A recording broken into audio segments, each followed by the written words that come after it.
এই পোকাটি 1 নম্বর পদ্মফুলটির মধ্যে ঢুকলো।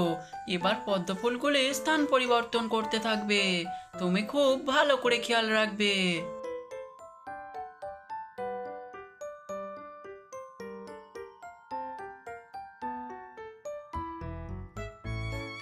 এবার বলুন তো বন্ধুরা, সেই পোকাটি কত নম্বর পদ্মফুলটির মধ্যে রয়েছে?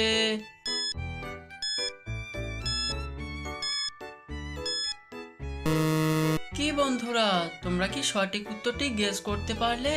তো যারা যারা সঠিক উত্তরটি আমার আগে গেস করতে পেরেছো, তারা তারা ভিডিওটিতে এক্ষুনি একটা লাইক দিয়ে দাও। আর যারা পারোনি তাদেরকে আমি বলে দিচ্ছি, কিন্তু তার আগে চ্যানেলটি সাবস্ক্রাইব করে দিও। বন্ধুরা, এখানে পোকাটি 2য় নম্বরে থাকা পদ্মফুলটির মধ্যে রয়েছে।